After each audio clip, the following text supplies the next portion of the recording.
Alrighty, here we are for part 2. What we're going to look at here is the research methods themselves. So in part 1 we looked at the strengths, characteristics and weaknesses of the two different types of research, quantitative and qualitative.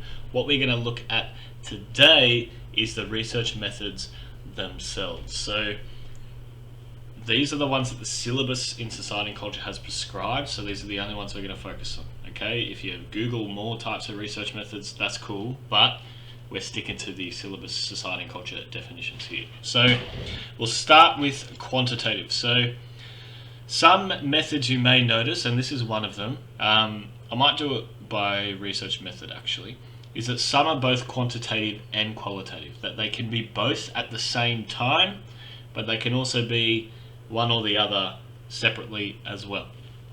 I'll explain how that happens. So we'll start with the questionnaire. This is the most common research method there is, and it's probably for a good reason. It's probably one of the most effective in terms of time, energy, and the results you get. It's really strong, really good method. So I'll talk about the quantitative aspect. So the quantitative aspect of a question, actually I'll talk about what it is. So a questionnaire, right, you've probably all done one. It's when you either fill out a form on paper or you fill out an online form such as a Google form or a Survey Monkey or different websites like that, and you will answer a range of close-ended and open-ended questions. I'll give you an example. So here's an example of just a previous PIP. So you can see here clearly that a questionnaire looks something like this. You usually start with a brief introduction of what you're doing and why you're doing it, talking about the ethical research considerations as you go, and then you'll have a range of close and open-ended questions. So you can see here, selecting your age range is a close-ended question. What gender do you identify as? What ethnicity? So all of these are sort of close-ended questions. Usually as the questionnaire progresses, you then move into more qualitative data. How would you define this? Why do you choose to retrieve information from these sources? Please explain your reasoning for the question above. So all those sorts of things are the reason why a questionnaire is both qualitative and quantitative. Most of the time questionnaires are done online now because it automatically collects your data for you. So say for example, here's an example response survey. You can see that it'll spit some graphs out for you. It'll give you everyone's answers nice and concisely. And so it's a really good way of doing your questionnaire online now, as opposed to the old pen and paper, which would have taken forever. So you can get a lot of cool data that way. You can also break it down question by question, if you wish, or individual by individual response. So there's those options there too. Anyway, so that's what that looks like. Questionnaire, if it's quantitative, and they can be both quantitative and qualitative at the same time, but a quantitative aspect of it will be looking at close-ended questions or a rating scale question. That's the from 1 to 5, blah blah blah. And the findings of these can be counted and observed as statistics, and at the end of the day that looks like it's quantified. Okay, so you can tabulate it and all that sort of thing, as we saw when we looked at all the pie charts and graphs and stuff.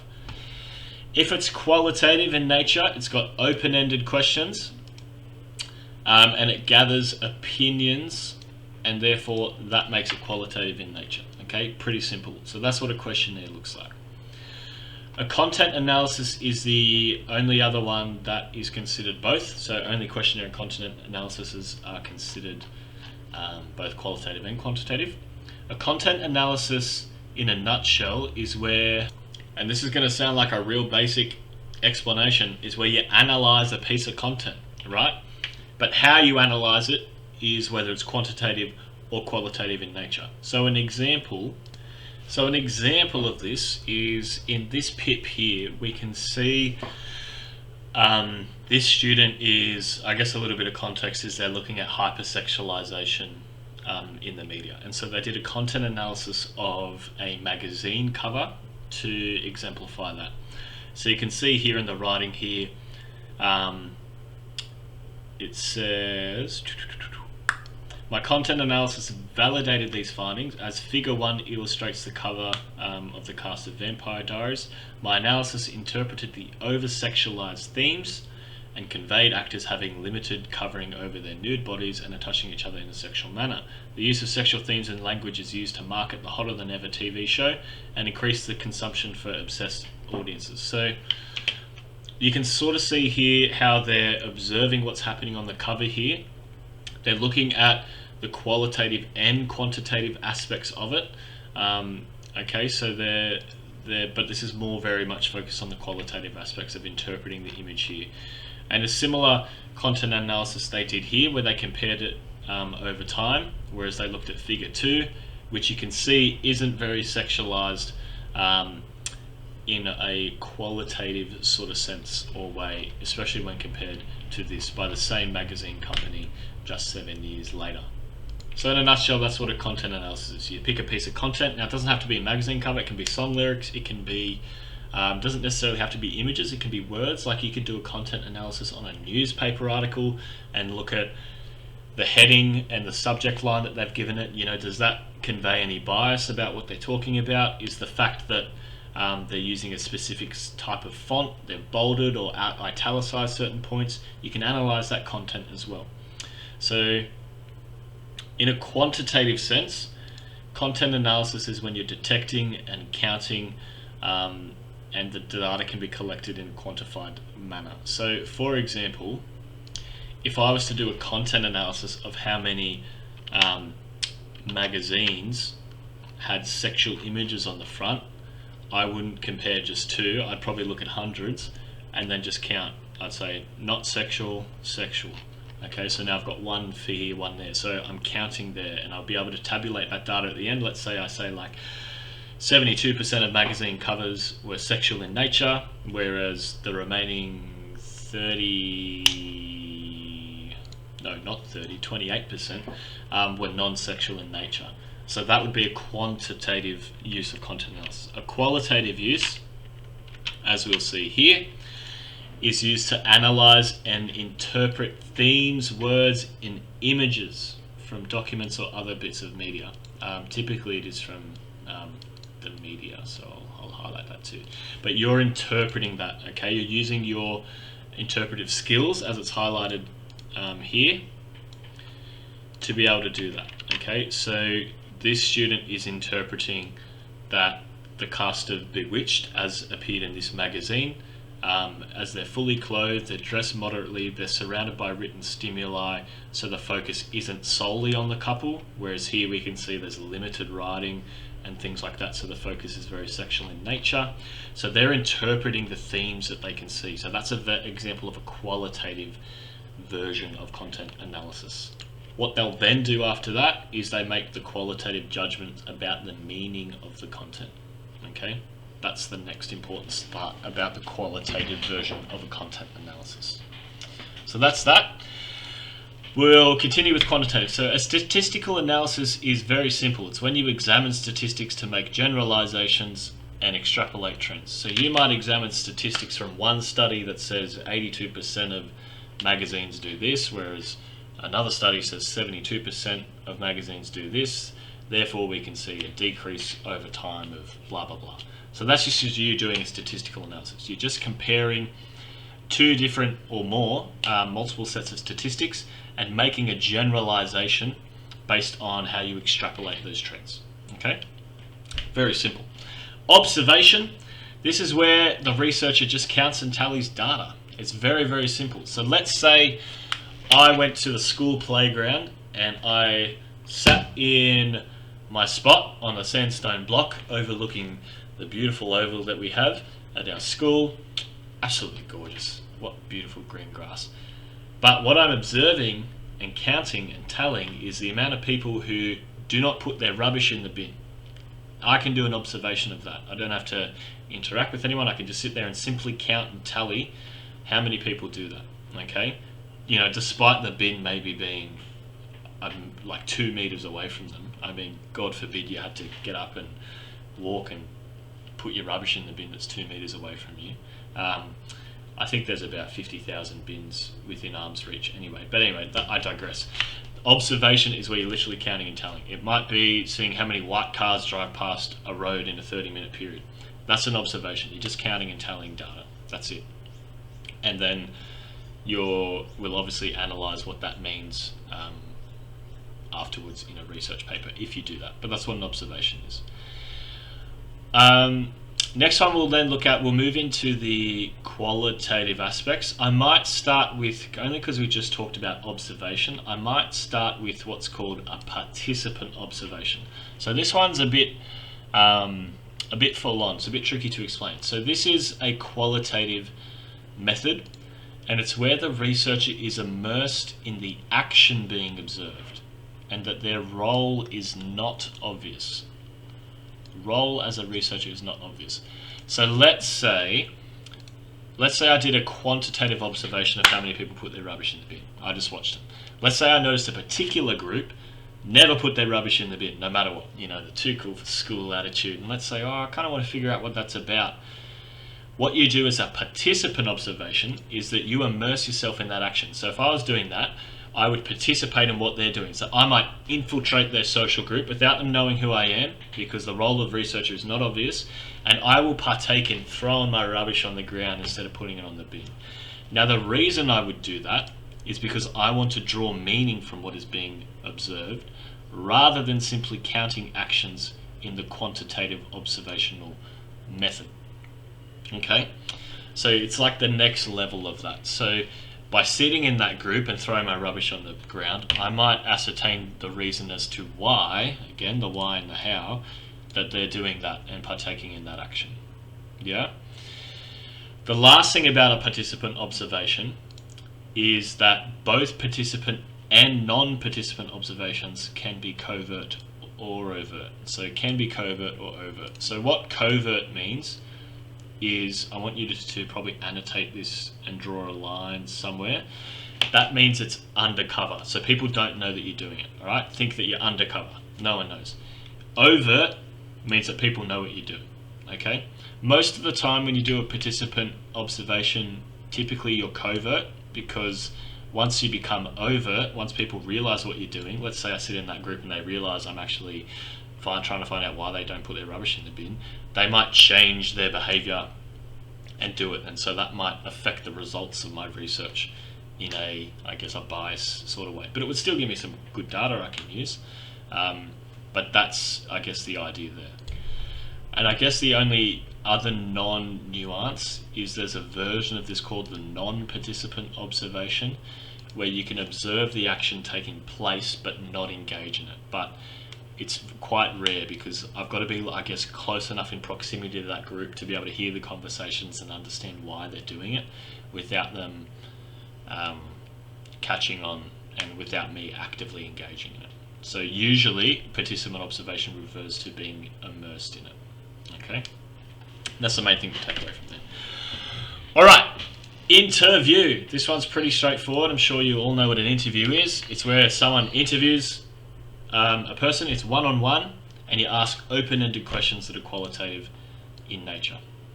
That's basically it in a nutshell. Okay, so if you do a job interview, that's an interview. One-on-one, they're asking you open-ended questions such as, what are your core beliefs and values? What kind of work ethic do you bring to the role? Why should I hire you? All those sorts of questions are open-ended in nature. Okay, that's not to say you can't have a close-ended question in an interview, but typically they're open-ended. A focus group. So a focus group, I want you to think of, is an interview on steroids. And if you want to annotate and write that somewhere, that's fine. It's very much like an interview, except it's a group interview. That's maybe a better way of putting it. It's 3 to 8 people, and it's brought together by a moderator. Okay? So let's say I wanted to do a focus group. Let's say those kids throwing their rubbish on the ground in the playground. I wanted to do a focus group of that social group, and ask them some questions on why they do it. I might do a focus group. So I'll have a small group discussion with them. It'll be an in-depth planned discussion on a defined topic, such as not putting rubbish in the bin. You can tell I'm really passionate about that. So yeah, that's what a focus group is. It's almost like a group interview, and there's a moderator being you. So you've got to keep it on track. Secondary research. This is probably the most common form of qualitative data you guys are going to be using, and this involves accessing data that's already produced by other people. Okay, so that's looking at journal articles online, books, internet websites, that sort of stuff. Okay, anything that you haven't done that someone else has done, that's secondary research. So what you have to do though, and this is the definition of it in our syllabus, okay, so remember we're not looking at the Google definition, we're looking at the SAC definition, is that the researcher makes subjective judgments about what material is useful and what is not. Okay, that's what we do as secondary research, and part of that is summaries and synthesis are made of research findings. That's really important. We're even going to underline that, especially that word syntheses.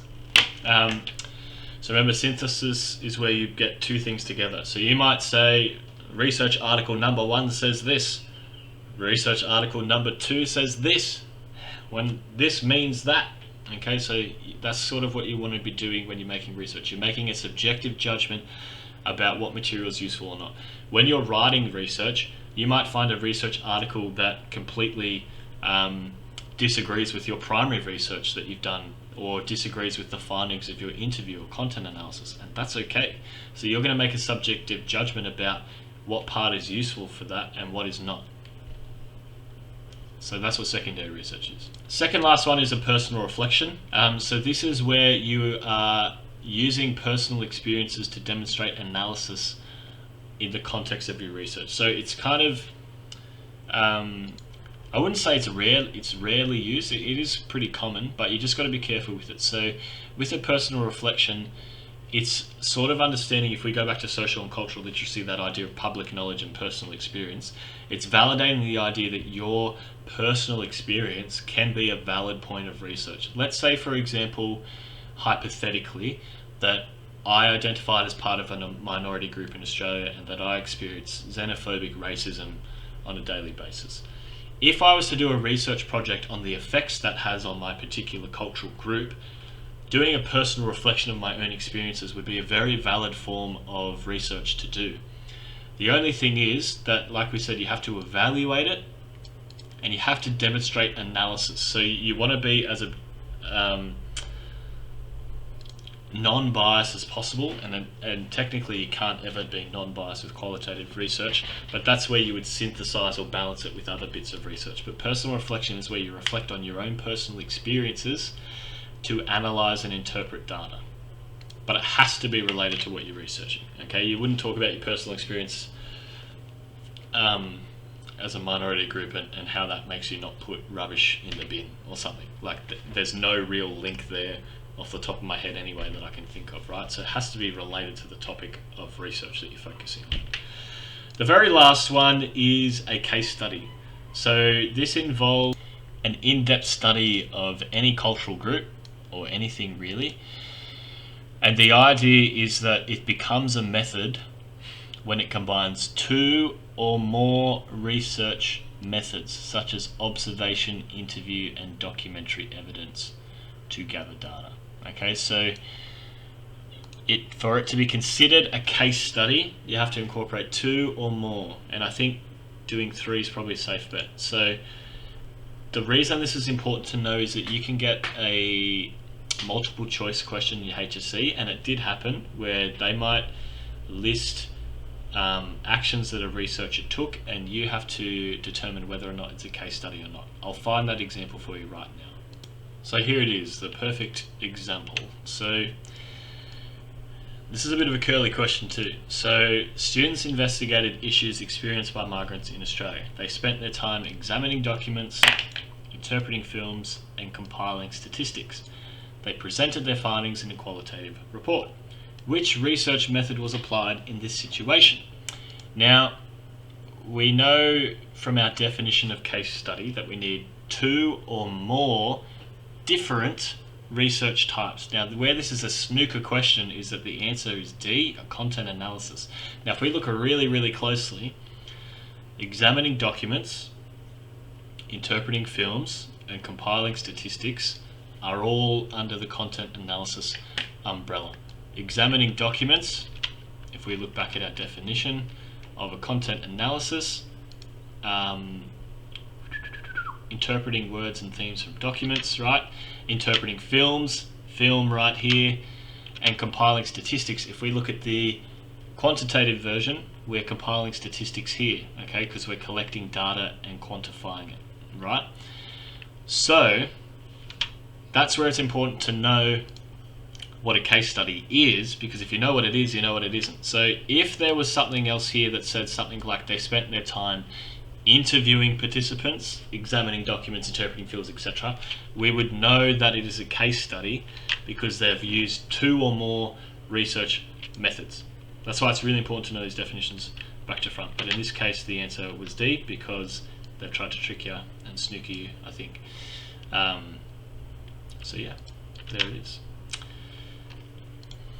Alrighty, that's it for the actual research methods. Part 3 incoming.